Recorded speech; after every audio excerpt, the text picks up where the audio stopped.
Hello and welcome students for class 10 as we are discussing in mathematics chapter number 3 simultaneous equations, or you can say pair of linear equations in two variables. Today we are here to discuss word problems. Word problems are very important in this chapter and for your board point of view, because from this chapter at least there is one problem of 3 marks and sometimes of 5 marks in your question paper.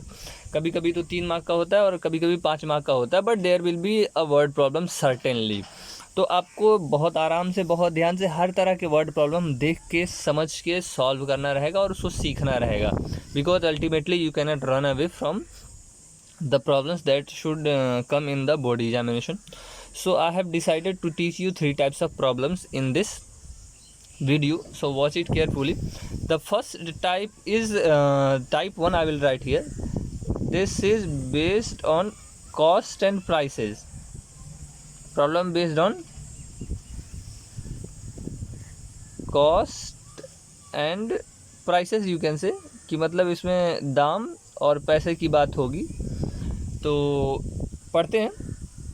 The first question says that the cost of 5 oranges and 3 apples is rupees 35 and the cost of 2 oranges and 4 apples is rupees 28. Find the cost of each orange and apple. मतलब कि इसमें क्या होगा कि आपको हर एक question में 2 situation दिए रहेंगे, क्योंकि हमको 2 इक्वेशन की ज़रूरत है और उसमें 2 तरह के आर्टिकल्स रहेंगे, मतलब 2 चीज़ें रहेंगी हमेशा. एक क्वेश्चन आपके बुक में है जिसमें आप बैट्स और बॉल्स की बात करते हैं, ऐसा ही रहेगा. तो in this case we will suppose the price of first thing as x rupees and the price of second thing as y rupees.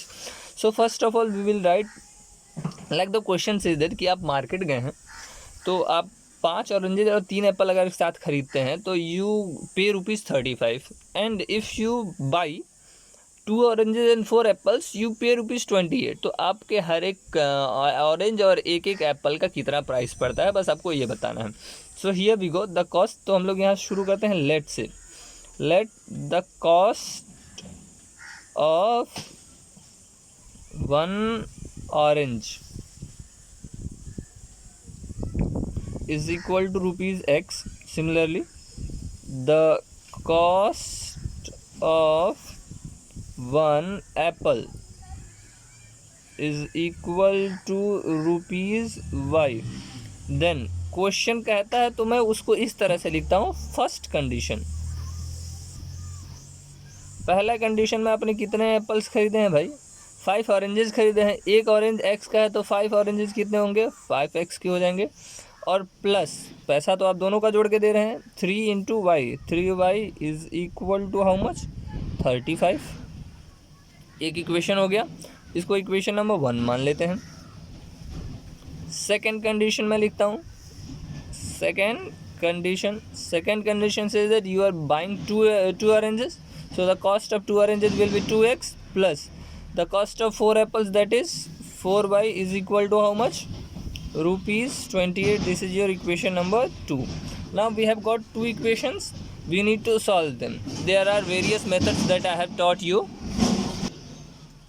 Okay, so one of the methods is elimination method. In order to elimination method हम लोग क्या करते हैं कि इनके coefficients को equal करते हैं. चाहे x के कोफिशिएंट को इक्वल करें, चाहे y के कोफिशिएंट को इक्वल करें by multiplying certain whole numbers. Okay, so now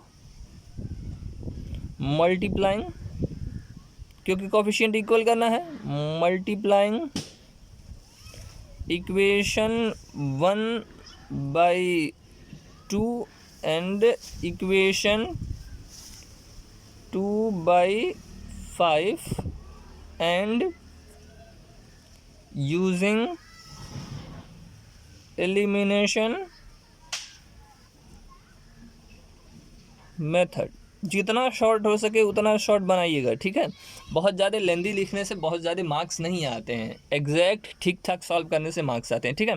तो now we are multiplying equation 1 by 2 से मल्टीप्लाई कर रहे हैं, तो 2 5 10x यहाँ हो जाएगा, प्लस 3 2 6y यहाँ हो जाएगा, और 35 2 70 हो गया, ठीक है भाई.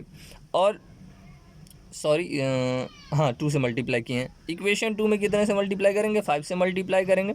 तो 5 2 10x यहाँ हो गया, 4 5 ज़ा 20y यहाँ हो गया, और यहाँ पे 28 5 ज़ा कितना होता है भाई, 2 5 ज़ा 10, मतलब 100 हो गया, 8 5 ज़ा 40, 140।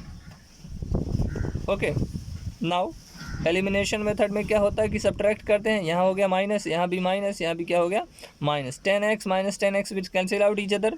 6 माइनस 20 होता है माइनस 14y, और यहाँ 70 माइनस 140 निकल के आएगा माइनस 70, और y इज इक्वल टू 70 को 14 से डिवाइड करेंगे 5 आएगा। y आ गया भाई, y आ गया, तो x निकालने में क्या दिक्कत है। नाउ फ्रॉम इक्वेशन वन में जाके y की वैल्यू रख लेंगे, तो 5x plus 3 into 5 is equal to 35, और 5x is equal to 35 minus 15, 5x is equal to 20, x is equal to कितना आया भाई 4। सो ये हो गया आपका आंसर, इतना काफ़ी है। अब दूसरे तरह के क्वेश्चन पे चलते हैं। Type 2 problem based on 2 digit number. अब 2 डिजिट नंबर आपके लाइफ में पहली बार नहीं आ रहा है, क्लास 8 में भी आप लोगों ने इसको बारे में एक बार पढ़ा था। Okay, so 2 digit numbers, this is the second kind of problem, and I must tell you that this is very important. You need to learn how to solve problem based on 2 digit number. Okay, तो 2 digit number ठीक है, मैं इसको explain करूंगा, आप लोग समझने की कोशिश कीजिएगा। The question says that the sum of the digits of a 2 digit number is 9। आपको मालूम है एक 2 डिजिट नंबर में क्या होते हैं, 2 डिजिट्स होते हैं, एक वंस प्लेस पे होता है, एक टेंस प्लेस पे होता है। So question says that the adding the ones place digit and tens plus digit it comes as 9। कितना आता है, 9 के बराबर आता है। Also 9 times the number is twice the number obtained by reversing its digits। ये समझाने की कोशिश करता हूँ मैं दोनों, लेकिन इसको सॉल्व करने के लिए सबसे पहले आप लिखेंगे let the digits at tens place at tens and ones place be x and y respectively. जैसे कि अगर 2 डिजिट नंबर है तो एक वंस प्लेस होगा, एक टेंस प्लेस होगा, इतना तो आपको पता है। तो टेंस प्लेस के डिजिट को हम लोग x मान ले रहे हैं, और वंस प्लेस डिजिट को क्या मान ले रहे हैं, y मान ले रहे हैं। ठीक है, देन लेकिन इतना ही मानने से काम नहीं चलेगा। Then the number is equal to 10x plus y. ये कैसे आया, ये समझने वाली बात है। ठीक है, 10x प्लस वाई आपका नंबर है कि जब x टेंस प्लेस का डिजिट है और y वंस प्लेस का डिजिट है। जैसे कि मैं एग्जांपल के तौर पे लिख दे रहा हूँ, मान लीजिए आपके पास है 78। ठीक है, ये 2 डिजिट नंबर है, इसको हम लोग 10 इंटू 7 प्लस 8 लिख सकते हैं ना, बिल्कुल लिख सकते हैं। या फिर मान लीजिए कि वंस प्लेस, जैसे मैं x और y की वैल्यू रखने की कोशिश कर रहा हूँ। मान लीजिए x की वैल्यू आपकी है 6 और y की वैल्यू है 9, तो आपका नंबर हो गया 69। तो इसको क्या लिखा जा सकता है, 6 इंटू 10 प्लस 9 हो गया। अब वहीं मान लीजिए कि x और y है, तो 6 नहीं 10 हाँ x इंटू 10 प्लस वाई होगा, which is equal to 10x plus y, ऐसे होता है। तो ये चीज़ बड़ा ध्यान रखने वाली बात है कि वंस प्लेस डिजिट और टेंस प्लेस डिजिट जब मानते हैं तो हम लोग ये चीज़ें कर लेते हैं। तो आपका जो रिक्वायर्ड नंबर है वो है 10x प्लस वाई। अब सिचुएशन की बात कर लेते हैं। जैसे कि मैं हमेशा लिखता हूँ फर्स्ट कंडीशन और second condition. First condition says that the sum of the digits of a 2 digit number, मतलब डिजिट्स का सम। डिजिट्स क्या क्या है भाई, x और y हैं। तो x plus y is equal to how much भाई, 9। इक्वेशन नंबर 1 मान लेते हैं। ठीक है, या तो यहाँ से सब्स्टिट्यूशन मेथड आगे चल के यूज़ करेंगे, या फिर जो भी देखते हैं। एंड सेकंड कंडीशन क्या कहता है, सेकंड कंडीशन बड़ा क्रिटिकल है भाई, इसको समझने वाली बात है। सेकंड कंडीशन से also the 9 times of this number, 9 times of this number, मतलब 9 into 10x plus y is equal to twice the number obtained by reversing इस डिजिट्स। मतलब डिजिट्स को रिवर्स करने पर ट्वाइस एक ऐसा नंबर जिसमें डिजिट्स को रिवर्स कर देते हैं, मतलब x की जगह पे y और y की जगह पे क्या कर देते हैं, x, so this is the number 10y plus x. ये कंडीशन है कि 9 times of the number is twice of the number obtained by reversing is digits. ठीक है, अब इस चीज़ को सॉल्व करने की कोशिश करते हैं. So this can be written as 90x plus 9y is equal to 20y plus how much 2x. Clear.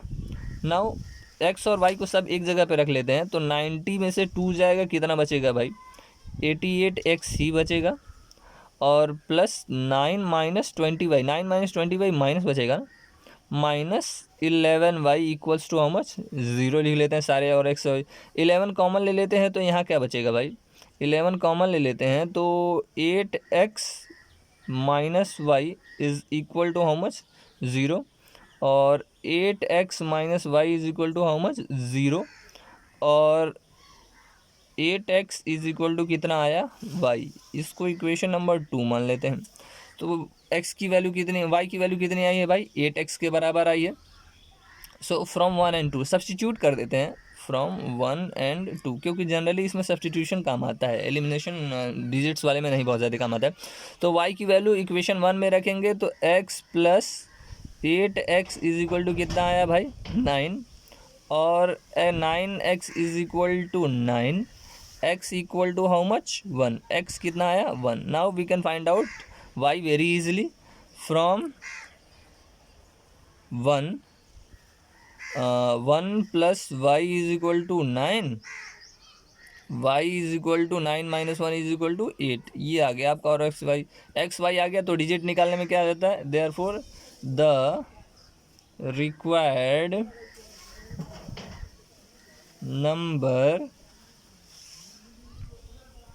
Is क्या था भाई equal to 10x plus Y था, तो वैल्यू रखते हैं 10 into 1 plus 8. How much is that 10 plus 8 is equal to 18. This is your answer. ठीक है. So this is how we solve the problem based on digits. हर बार question ऐसा ही रहेगा, मतलब रिवर्स तो होना है. पहला सिचुएशन कुछ भी हो सकता है, पहले सिचुएशन में कभी कभी सम दे देता है, कभी डिफरेंस दे देता है, कभी कभी the ones digit is 2 times of the twice of the tens place digit, ऐसा दे देता है relationship. But this will be the pattern. आप शुरू में हमेशा ये लिखेंगे, इतना तो लिखना बनता है हमेशा. You will write this thing for in each and every question that tens place digit is x and ones place digit is y. Therefore, the number is 10x plus y, and the number which is formed by reversing the digits it's 10y plus x, क्योंकि इसमें क्या हो रहा है digits reverse हो रहे हैं. So this is the type 2. Now coming to type 3, in this the problems are based on ages. Age वाला फैक्टर होता है. You must have studied this in class 8. Now let me talk, because in every question there will be 2 situations. Let us discuss what are the situation in this question. You need to understand the question very well. आप question को बहुत ध्यान से पढ़ेंगे, you will study that very well, read that very well, understand that well. If you do not understand the question, you cannot solve word problems, I guarantee you. If you understand and come out with some equations, then only you can solve that. Like this question says that 5 years hence the age of Jacob will be 3 times that of his son. मतलब 5 साल बाद Jacob की जो उम्र होगी अपने बेटे से 3 टाइम्स ज़्यादा होगी. पहला कंडीशन ये हो गया. सेकंड कंडीशन 5 years ago 5 साल पहले Jacob's age was 7 times that of his son. 7 साल पहले वो अपने बेटे के 7 टाइम्स थे. What are their present ages. तो जो निकालना रहता है उसको मान लेते हैं, क्योंकि 2 लोग हैं तो हम लोग लिखेंगे let the present ages of Jacob and his son be X years and Y years respectively. मतलब कि प्रेजेंट में जेकब x ईयर्स के हैं और उनके बेटे y ईयर्स के हैं. ये चीज़ आपने मान ली. Okay. Now next thing, first condition as I always right.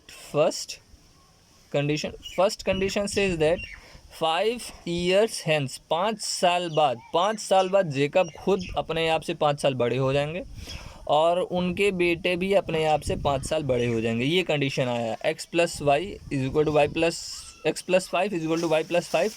Jacob will be 3 times, तो जेकब क्या है, अपने बेटे के 3 टाइम्स हैं। This is the situation. Okay, now let's solve this. x plus 5 is equal to 3y plus 15. Okay, now this can be written as x minus 3y is equal to 10. Equation number 1 यही हुआ ना, 3y को इधर करेंगे minus हो जाएगा, 5 को इधर भेजेंगे माइनस हो जाएगा। Equation 1। Now second condition, let's borrow the second condition. Second condition, what does it says? Second condition, 7 years ago, 7 साल पहले, 7 साल पहले, चलिए 7 साल पहले चलते हैं। आज अगर वो x कहें तो 7 साल पहले x माइनस 7 रहे होंगे, इज इक्वल टू जेकब के बेटे भी y माइनस 7 रहे होंगे। तो जेकब क्या है, उनसे 7 टाइम्स है, तो यहाँ 7 से मल्टीप्लाई कर देंगे। Now again solve this. x minus 7 is equal to 7y minus 49, clear. और x minus 7y is equal to minus 49 plus 7, that is minus 42 x minus 7y। This is equation number 2। Very good. Now solving equation 1 into as the coefficient of x and y, तो using elimination method, using elimination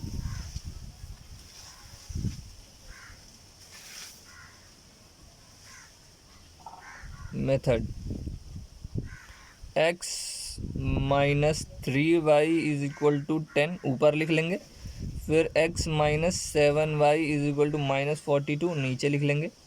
क्योंकि sign दोनों के same है तो यहाँ पे minus लगाएंगे, ये माइनस, ये इसको माइनस कर देगा, ये प्लस, और ये क्या हो जाएगा, ये भी प्लस हो जाएगा।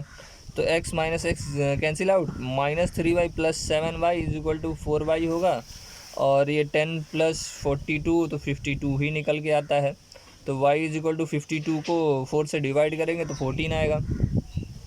No, not 14, how much, 13।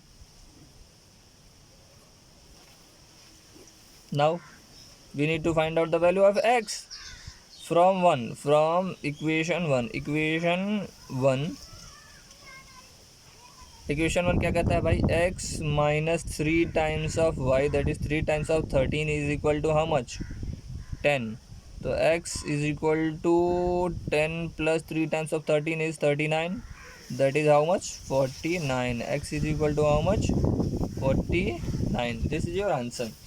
Therefore x आ गया, y आ गया, वही तो हमको निकालना था। So this is how we solve word problems from chapter number 3. There are many word problems, you can go through the NCERT books. NCERT book में भी बहुत question है, as well as you can use your side books that has been recommended by the school. Okay, so all you have to do is to solve your word problems up to exercise 3.4, because that is the exercise in which I have taught you cross multiplication method. क्योंकि उसके बाद एक और topic आएगा जिसको मैं पढ़ाने के बाद उसके वर्ड प्रॉब्लम्स पे बात करूंगा। Till now you will solve up to exercise 3.4 तक आप लोग सॉल्व कर लीजिए हर एक word problem. And let me tell you one thing, I am not getting your doubts. आप ग्रुप में डाउट्स नहीं भेज रहे हैं, इसका मतलब आप पढ़ाई नहीं कर रहे हैं। अगर आप पढ़ रहे होते तो आपके डाउट्स ज़रूर आते। Send me your doubts, tell me if there is any problem. Thank you, have a good day.